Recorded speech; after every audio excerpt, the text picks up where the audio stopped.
Normally, if a company wants to invest in capital, and let's say it invests $100, it will get for this investment about $100 worth of capital.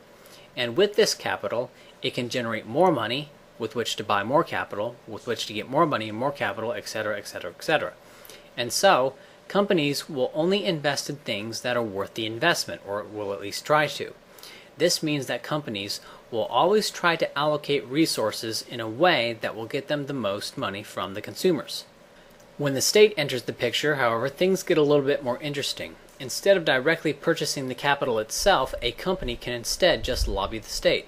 It can invest $100 into the state and get $1,000 spent on capital for the company in return. This is the classic kickback scheme. However, because of the political allocation of resources and having to do it incognito, the capital given to the lobbying company is typically less valuable than the price the state paid. But the company doesn't care about that. All that matters to the company is that the capital it receives is worth more than what it paid for in lobbying. For example, the U.S. started a war with Iraq, securing Halliburton far more than what it paid for in lobbying.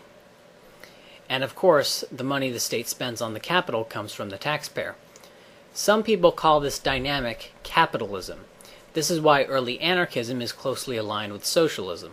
This socialism is, however, very alien to modern notions of social democracy, with its puerile characteristics of an entitlement mentality and robbing Peter to pay Paul. The Republican and the Democrat are both textbook examples of social democrats and capitalists, as I use the word. Social democracy has won the day thanks to the Fabians and their emulators, and the effects are becoming more and more visible.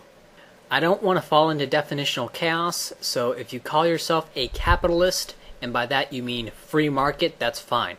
But when I say capitalism, this is what I mean.